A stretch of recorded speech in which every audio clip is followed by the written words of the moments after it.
She puts the wow, yum into words. It's the Lafayette food junkie herself on News Talk 96.5 KPEL. Welcome back to the Lafayette Food Junkie Show on News Talk 96.5 KPEL. I'm your host, Tiffany Deku. Here we talk about all the food happenings around Acadiana. If you like food, tune in. You might learn something new. It is Father's Day, so I would like to take a minute and wish my father, Mr. Brian Epnet, a wonderful, happy Father's Day. He is in Kentucky right now, so I could not be with him today. But he was a pretty cool dad, and he loves to cook, and he's probably my number one fan. He used to call in to the show on a weekly basis, and the new phone systems suck, and I can't do them when I'm behind the boards doing them by myself, but he was convinced we blocked him from being able to call anymore, but that's not true. And one of these days, the stars are going to align, and he's going to come in and be a guest co-host. It's going to happen, and he's looking very forward to it. And one of the things that I admire most about my father is his ability to scare the hell out of people and be very calm about it. And I hope to one day be able to inherit that trait, because it is a thing of beauty, but also a very scary thing. So happy Father's Day, Dad. And because I know you're listening, and you're probably going to text me in a few minutes and be like, why did you talk about how scary I am? But yeah, Christina Sciarrillo is joining us tonight as guest co-host. She's been on the show before. She is with CMS Nutrition. She is a dietitian grad student. Yeah, graduated from UL, and now you're going into your PhD program, correct? Correct. Yes. I am a dietitian in training. In training. Yes. And you want to wish your grandfather a happy Father's Day? Yes. Glenn Stokes, if you're listening to this, happy Father's Day. Okay. Nice. He's sweet. probably cheering behind the wheel. He's like, yeah, she said my name. She said my name. That's one of the perks about having a radio show, is that when birthdays come up and Father's Day, Mother's Day, you can wish them that on the air. Yeah. And so, I'd like to have my guests take advantage of that as well. If you were listening to Offsides this past Friday, I mentioned a cheesecake pop-up that was happening. It's LA Cheesecake Bakery. You can find them on Facebook, and they don't have a storefront. I think you have to just order their things online, but they had a little pop-up that was happening yesterday and today. You could get whole, mini, or like bite-sized cheesecakes, and oh my God, the Oreo cheesecake was amazing. I was having a total Golden Girls moment, and I was just like, I want to eat this cheesecake every day for the rest of my life, which would probably not be great, but it was very delicious. I also had the mocha one today. I got 6 of the little bite-sized one. I haven't made my way through the box yet, but really good Oreo cheesecake. Are you a cheesecake fan? Miss Dietitian in training. I do love cheesecake. I actually had an Oreo cheesecake, probably about a year ago from Indulge. And I'm not a huge fan of Indulge and their desserts, but that was pretty impressive. Yeah. I'm usually more of like a cookie brownie donut kind of girl. I don't really cheesecake. I could pass it up. See, I'm a cheesecake. Like, ooh. And then even like you can make it without the crust. Like just the cheese. The straight cheese. cream cheese. Yeah, it's fine. I feel like that's almost kind of healthy if you minimize the sugar in it. I don't know. But yeah, so LA Cheesecake Bakery, you can find them on Facebook. Like I said, they don't have a storefront, but look for them to do possibly more pop-ups in the future. And they have like a little menu on their Facebook page, and you can custom order from there. So it was really cool to get to check that out. Also, the Eat Lafayette kickoff event is happening this Tuesday, and tickets are still available. I will be attending that. It's super fun every year, and this is the first year that they're kind of opening it to the public, so the public can actually purchase tickets to go. Before the general public, the only way you could go is if you won tickets, but now you can purchase a ticket and check it out. Also, if you've been missing Acadiana grilled cheese, like many of us have been, They are now set up at Tribe Collective. I believe it's only going to be at night, maybe 3 nights a week. You can go online to Facebook and get more information on that.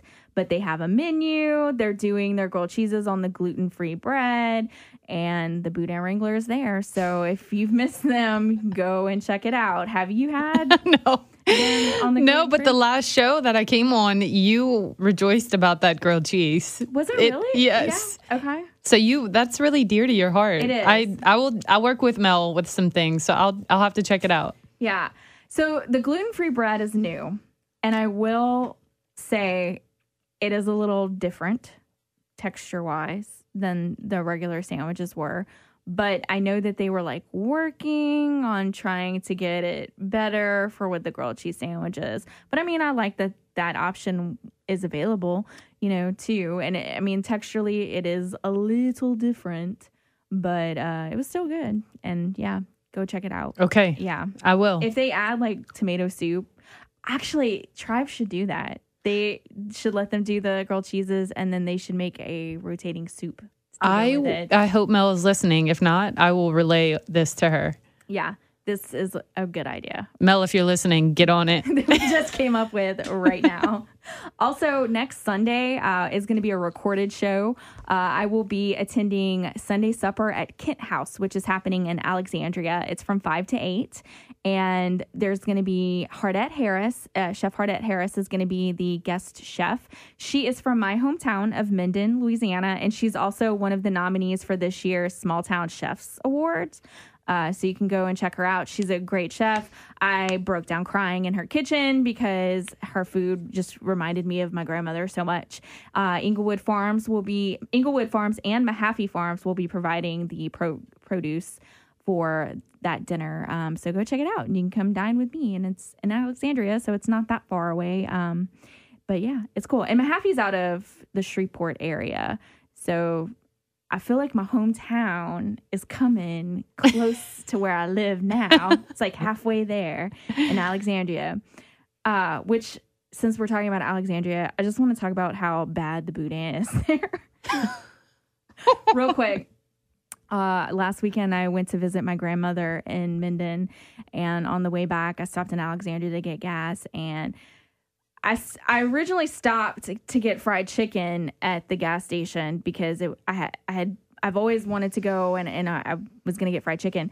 However, they had boudin balls, and I was like, is that boudin balls? She's like, yeah. So I was like, okay, let me get that instead. Well, basically, boudin balls in Alexandria are just rice dressing, and it's not really boudin. And I don't know when I'm going to learn my lesson. Maybe like that's the final straw.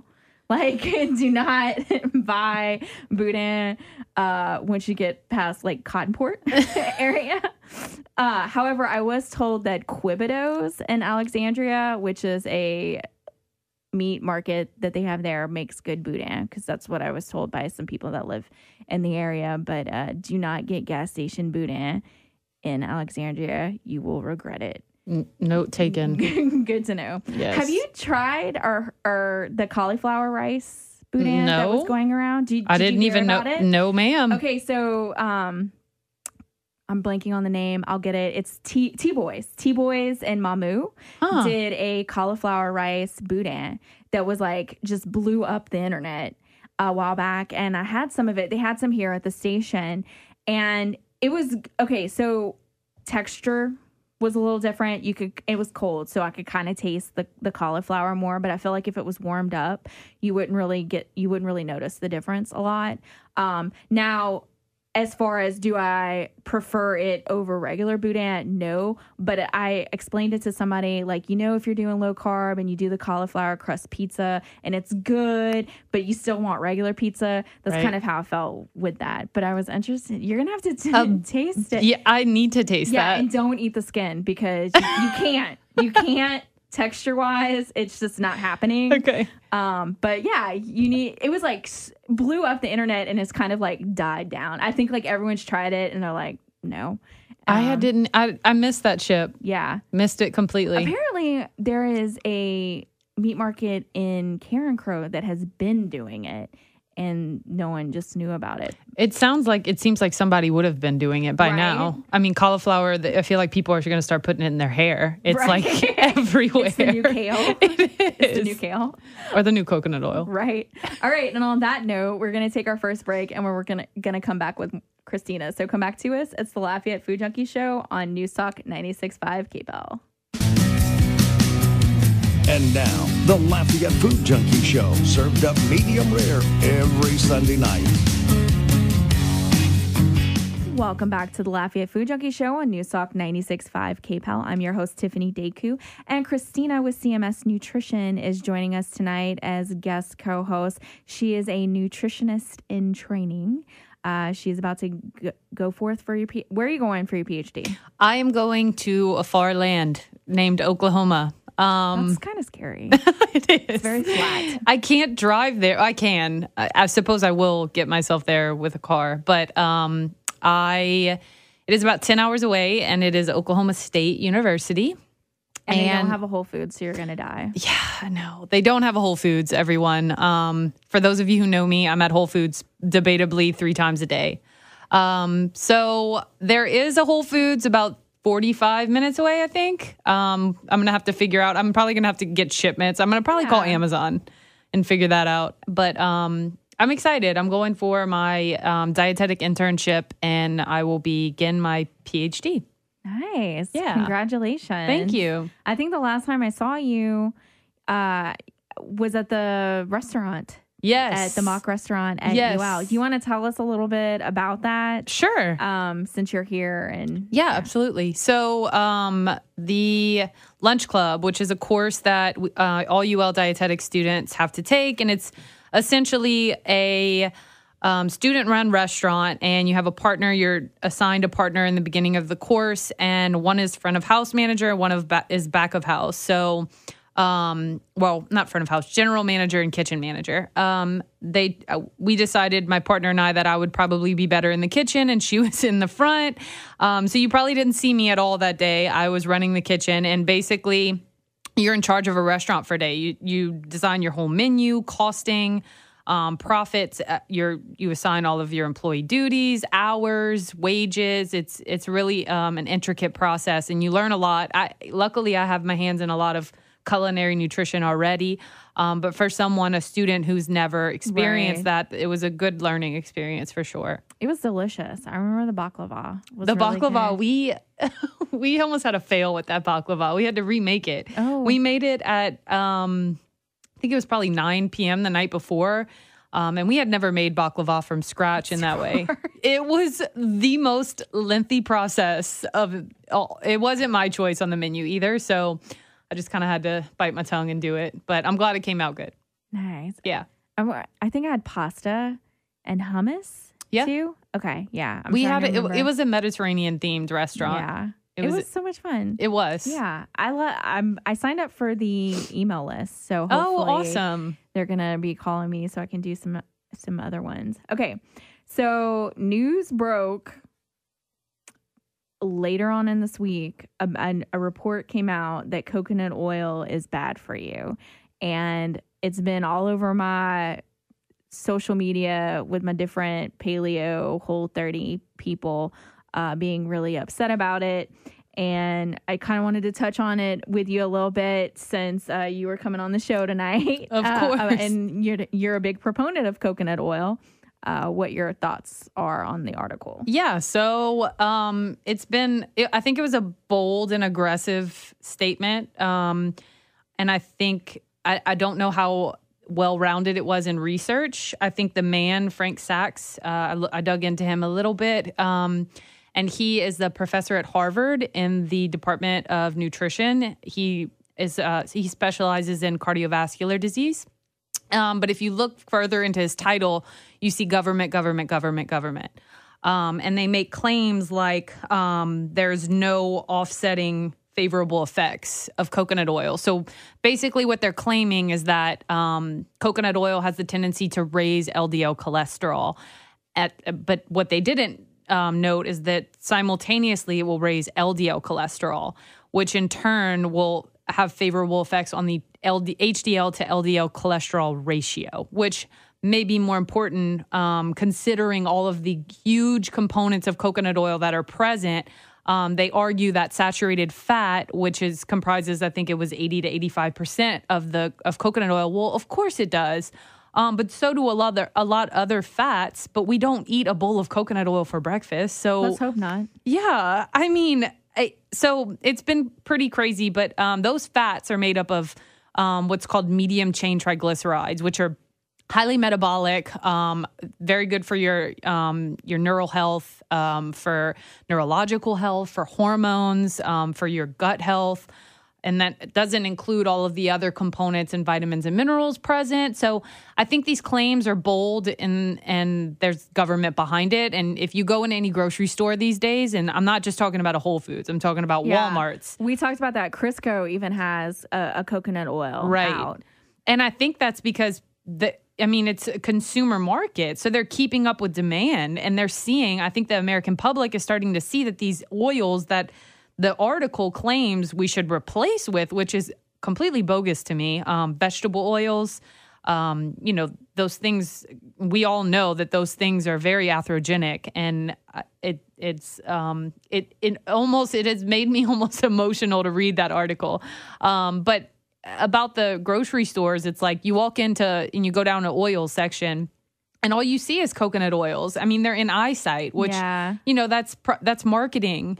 And it's pretty, I don't know. I think it's a lot. Government is behind a lot of those claims. It's amazing to me that Walmart now has avocado oil and ghee, on the shelves too. So that's how much these types of fats are coming into the mainstream now. And so now they're going to start having these reports come out saying, nope, that's not good for you. But I mean, they used to say the same thing about eggs. Eggs were not good for you. They're bad for your cholesterol. Then they said they were good for you. Then they said you shouldn't eat the yolks. And then they said the yolks are the best part. So how do you know when to trust a report and when not to?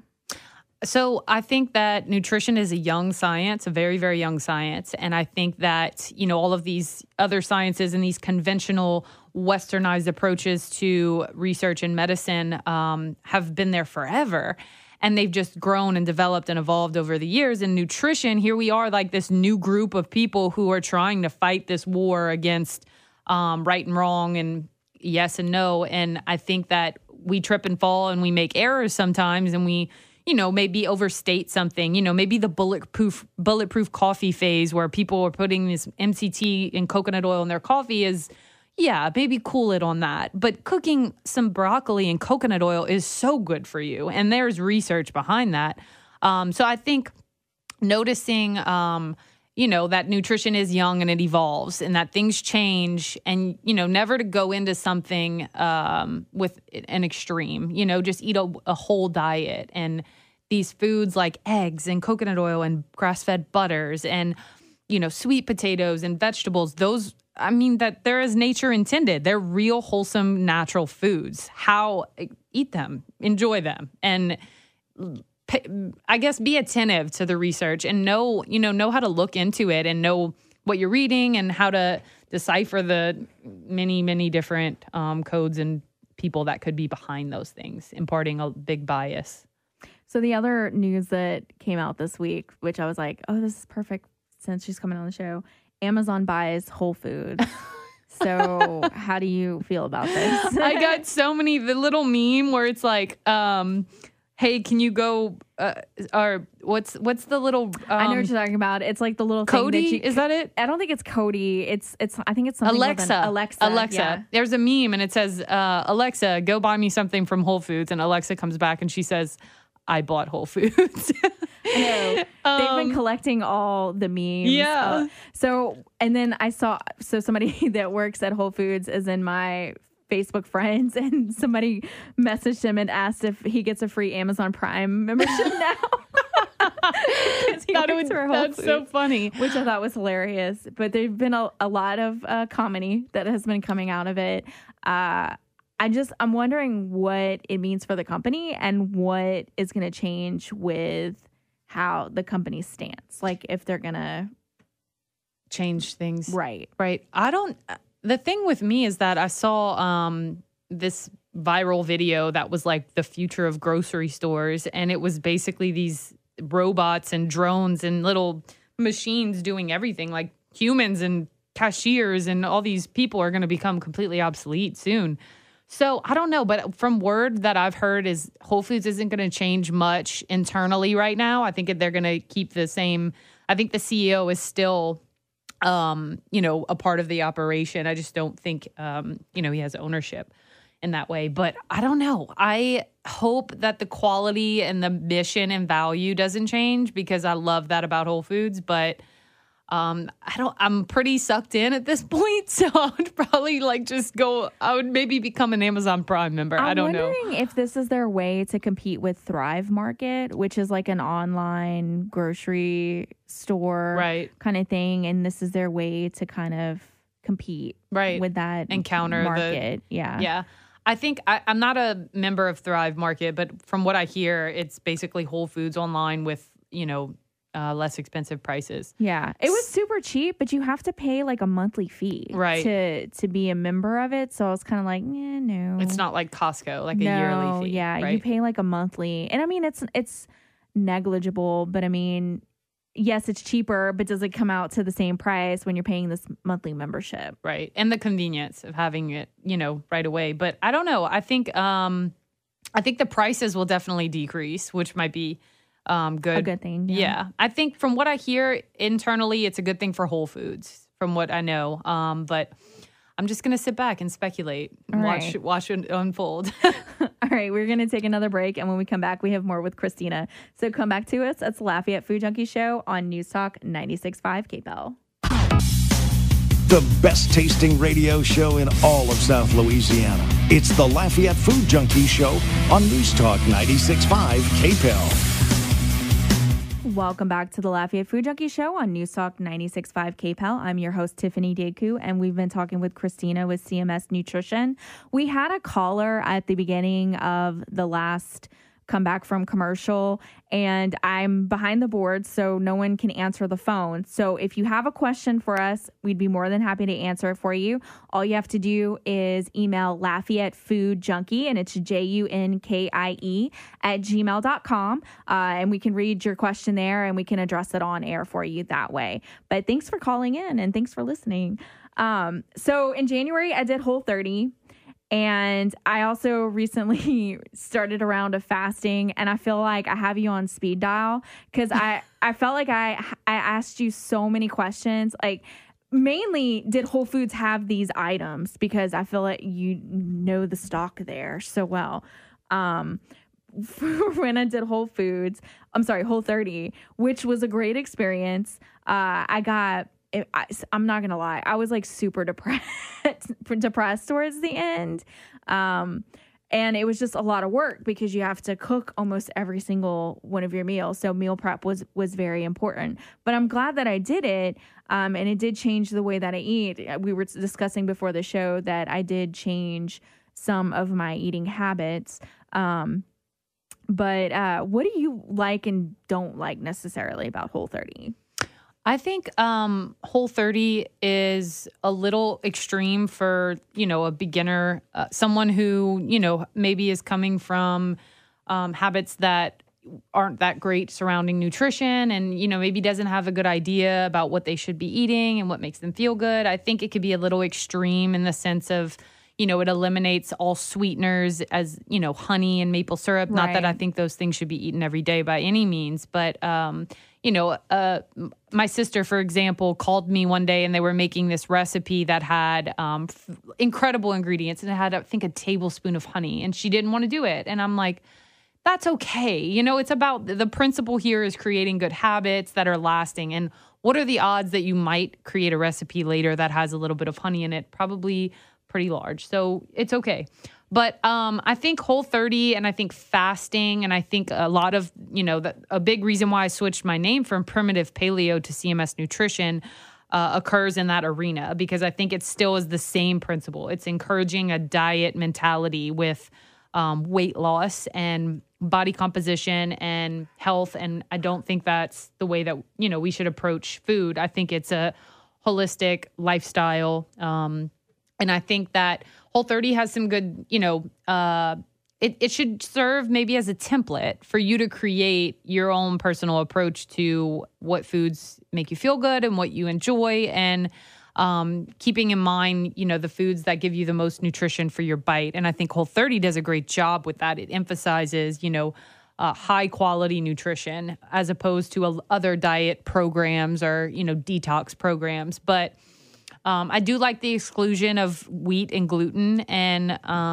soy and a lot of these inflammatory foods. I think that's important. And I think that could be a very big component of a long-term, way of eating. I don't think there's anything from those foods that we need.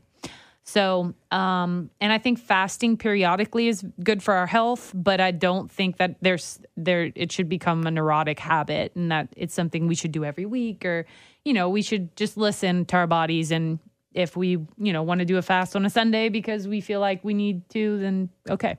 But most people don't want to do that. No. So. Well, so I recently decided I was going to start fasting from dusk till dawn because I felt like that would be like a super easier one to do. And then on the weekends, I could kind of eat dinner, and it was going well.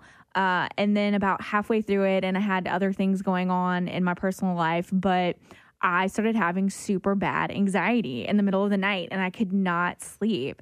And at one point, I messaged you and I said, so is the fasting potentially making my anxiety worse? And you were like, absolutely. Yes. Yeah. There's a huge, especially as women.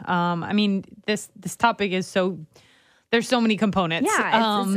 It's a huge thing. I mean, there's even like programs on your phone that I found out too, that'll like help you with your fasting to like make sure like when you start it to when you finish, like time wise, it's the correct thing. Right. I think, definitely, just addressing at night, that can create like very volatile blood sugar, which would in turn have like pretty poor effects on your hormones, which could certainly keep you awake and contribute to anxiety and this vicious cycle of not sleeping, anxiety, not eating, poor habits. When you do eat, you gorge on food, and sometimes it's more about just eating balanced, wholesome meals. Yeah. How many days in a row, if somebody is doing the dusk till dawn, do you recommend that they do in a row? Should it be like one day on, one day off?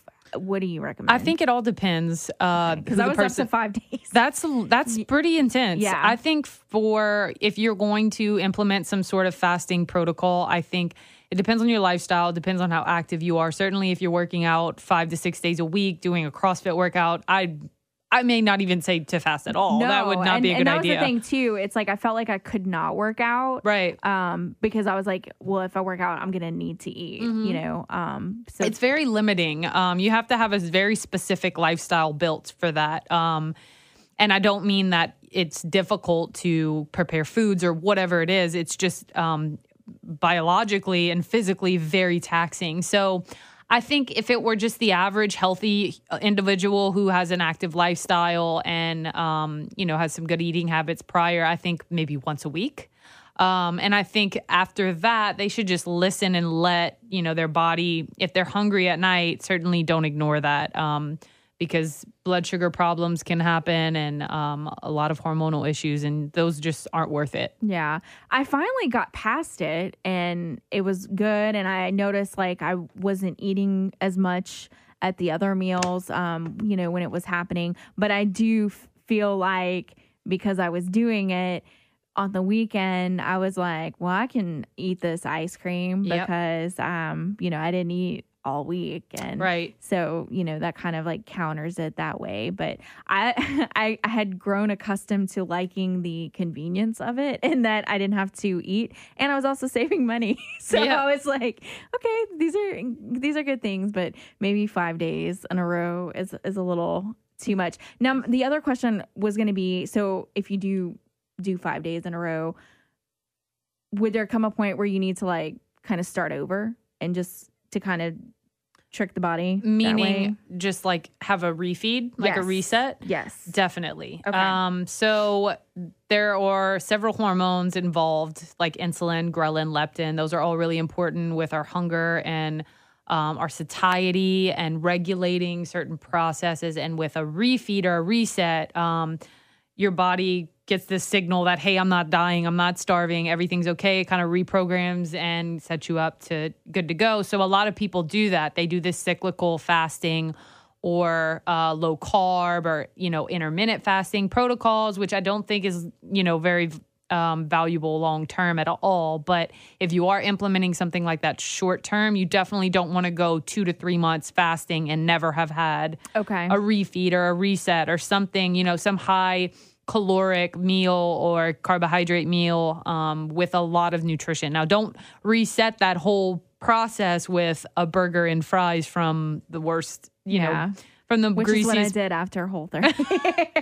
Which that's another reason why I think those programs like Whole30, it's like these people, see it for 30 days. And then when they get off, they're eating a burger. I was actually really scared to come off of it because I had been on it for so long. And I remember because I was going on a trip to Austin and I knew like I wasn't going to be able, I was going to have Shake Shack. I mean, that was like one of my big things there. But I brought a bunch of Whole30-esque snacks with me to take along the way because I was terrified to eat regularly. And I got the burger and I ate the burger and I ate my fries, maybe had half of the shake. It was like too much for me. And then the next day I couldn't eat the bacon. Like the bacon was gross to me. So I had like more fruit. So it was still, that way of thinking was still there. But I remember being so terrified to come off of it. There's actually a medical term from that. It's called orthorexia, and it's a fear of unhealthy food. And I think that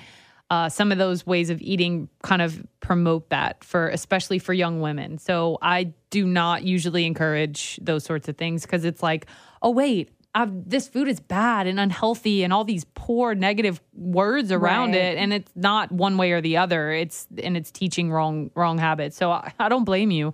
I do not blame you for feeling bad about that. I mean, when you're on that protocol like that for 30 days. It was so scary. And then I think we had stopped at like Jack in the Box or something like on the way to Austin too. And I was like, I don't want to eat anything here. I was like, I'm just going to eat my snacks. Like I didn't want to eat anything. But then by like the end of because that's the other thing too, like you're supposed to slowly reintroduce the foods that you took out to see if your body has a reaction. And I kind of didn't do that. It was kind of like everything at once. Right. Kind of thing too. But, I mean, there was value in it. And I kind of feel like I would do it again, like as a restart. Kind of, I had toyed with the idea of like doing it quarterly, right? But maybe tweaking things here or there. But that's interesting that there's this term. Yeah, there's there's a big growing body of literature out there for that, especially with like eating disorders. But yeah, I think Whole30, like doing it quarterly. Especially a good benefit of it is that, if you're trying to figure out if you have some sort of allergic reaction to these foods, like nuts, seeds, grain, gluten, wheat, dairy, soy, all of those really allergenic foods, it could be really valuable for that. So quarterly, that's a good idea. I like it. All right, we are going to take another break, and when we come back, we have more with Christina. So come back to us. It's the Lafayette Food Junkie Show on News Talk 96.5 KPEL. From Boudin to the best burgers Acadiana has to offer, it's the Lafayette Food Junkie Show on News Talk 96.5 KPEL. Welcome back to the Lafayette Food Junkie Show on News Talk 96.5 KPEL. I'm your host, Tiffany Deku, and we've been talking with Christina with CMS Nutrition. You've been doing a lot of cooking classes in your little break before you start graduate school. Do you have any of those coming up? I do. Daphne Olivier and she is a local registered dietitian with My Food Coach. She's been on the show before. Oh, yeah, awesome.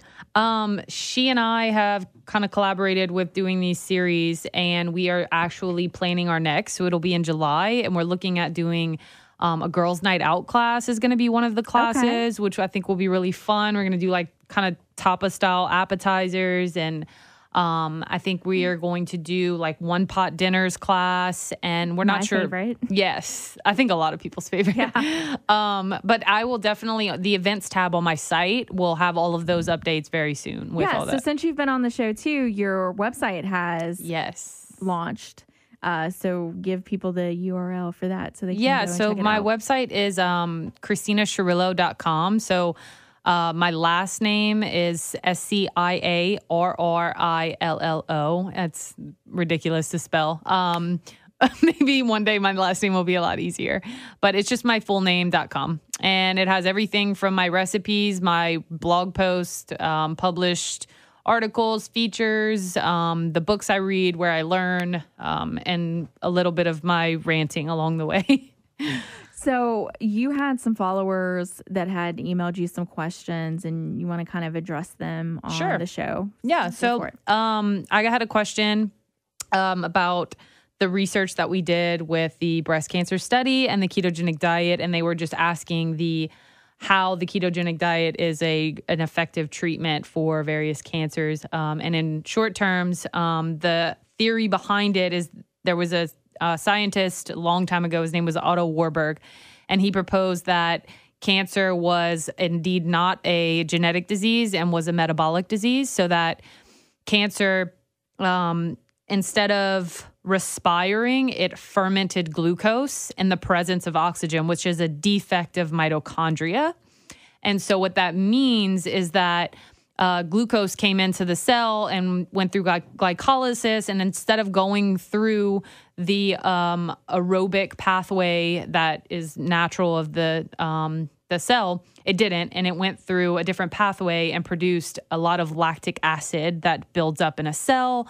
There's a lot of enzymes and science words that are a little confusing behind it, but the idea was that if we starve the cancer cells of glucose, meaning dietary carbohydrates, so things like breads, rice, cereals, even healthy carbohydrates by layman terms like fruits and, sweet potatoes and plantains and root vegetables, that if we starved the cell of glucose and cut off its supply and instead gave it an opportune fuel source like dietary fat from very nutritious sources, that the cell could no longer utilize this defect in mitochondria, and indeed the path would slow down and the cancer would stop metastasizing, and hopefully this theory would come back to light. And it's slowly emerging again. There's a lot of books about it. I read and research a lot about it. I think that just a lot of people aren't on board, and they think it's a very radical idea, but in fact is very grounded in science. So a lot of the research that we did showed drastic improvements, especially in brain tumors, in certain liver cancers, and all sorts of various cancers. But for our study, the results are still coming in, but there has been a lot of variable results. So some were favorable and some weren't. But we do know that something is going on in the metabolism of a cancer cell, and it has to do with the mitochondria. So we just need braver souls to dig in, and we need funding to continue. But it's hopefully that answered the question. So since you're so obsessed with Whole Foods, I have to ask, what has been your favorite Whole Foods that you've gone to? Because even when you travel, you go to Whole Foods. So. I do. It's a hallmark for me. Pro tip, everyone. One of my favorite things to do when I travel, of course, I love to eat, experience different culinary restaurants and chefs and all that good stuff. But I also love to make sure I feel my best and get some good nutrition in. So I go to Whole Foods whenever I get into any big city, and I pick up some essentials. Usually that's like a breakfast or maybe a lunch here and there. But my favorite Whole Foods by now was Birmingham, Alabama. Really? It is. Oh my God. They had a brisket bar, all this like grass-fed pasture-raised meats. This like local barbecue that you couldn't even beat it. They had a barbecue bar. They had the hot food bar and the organic salad bar must have been 4 times the size of ours. They had, I think, about 4 different types of Brussels sprouts, which if anyone knows, that's my favorite. Yeah. So yeah, Birmingham. Okay. Well, I'm going to Birmingham in September. I divert. No, the flagship, Austin okay. Whole Foods. But I don't even think of that as a Whole Foods anymore. It's more of an institution. It's like a landmark. We had talked about going when we went to Austin, but I was like, no, like I was so tired by the time we left. Like I didn't get to see Austin nearly as much as I wanted to, but that was like one of the things because that was the flagship. But that's good to know about the Birmingham one because I'm going to Birmingham in September, so I'll have to go and check it out. I want to check out the Shreveport one. I haven't been to the Shreveport, but I know Taylor Made Eats, Taylor Stokes with her kale chips. I see all of her stuff there, but I haven't been to Shreveport. Okay, yeah, I'm gonna have to see what they have at that one because I like how each one has something different. Yeah. And you just came back from New Orleans this weekend. What were some of the places that you dined around in New Orleans? So I went to a John Besh restaurant called Willa Jean. I'm not 100% sure what John Besh has exactly behind that. I think it's just funding because it's actually his former pastry chef that runs it. Right. Yeah. Okay. So it's a bakery. It's amazing. Yes. So I basically posted on my Instagram, hey, everyone, tell me your favorite restaurants in New Orleans because I just wanted to try something new. And nearly everyone responded with Willa Jean. So we had to do it. I had this decadent skirt steak with chimichurri and like fingerling potatoes and okra. And it was so simple, but so well done. And we had this snapper that was stewed in like this Creole tomato. It was delicious. We had a really bright heirloom tomato salad that was local, and it was a great dining experience. But I hear it's better for brunch. Oh yeah, I ate there twice in one weekend. Like I loved it so much, and her chocolate chip cookies are the best chocolate chip cookies I have ever had. That's what I hear. My mom had one. Yeah, and then the frosé. I mean, they do. Yes. Yeah. It was interesting. The next night we went to, it was a place called Maya. So in all the recommendations that I got from people, everyone was giving me almost the same names. And I was, I'm like, I want to see something different. I want to see that one name that stands out that maybe one person has said. And it was Maya's. And it was a friend of mine named, her name is Madeline. And I Googled it and we were at Bacchanal Wine, which is a little winery kind of outdoor playhouse, I guess you can say, with live music, and you can buy your own bottle of wine. It was really neat. But and I said, we have to go to this restaurant. When I looked, it was this authentic Latino, Brazilian, Honduran restaurant. Okay. So the owner was from Honduras, and the waitress could barely speak English, which some people may have hated, but I loved it. And I had dishes like Brazilian moqueca, which is something I've tried to recreate in my own terms, but I had no standard to compare it to. It was delicious. I had a tostones platter. So it had all these different types of tostones with sauces and dips, and it was great. It's on Magazine, so I highly suggest if you want to try something different and fun and creative, check it out. Yeah, yes. I definitely want to check that out now. Yes. I'm like, ooh, yeah. Sounds good to me. Yes. Christina, thank you so much for joining us on tonight's show. Probably your last one before you move. Oh, I'm so sad because you've come on the show like every now and then. And it's always been, the shows kind of just fly by when you come on because you come on with some great information. So yeah. Are you going to come back to Lafayette, do you think, after you graduate? Or I think so. You never know what's going to happen, but I do love Lafayette. I love Louisiana. I think I would be happy here for certain. Yes. All right, that's our show. Thank you so much for tuning in. Join us next week, Sunday at 6 p.m. This is Tiffany Deku on News Talk 96.5 KPEL, and this is the Lafayette Food Junkie Show. Thanks for listening, and as always, happy eating, Acadiana, and happy Father's Day.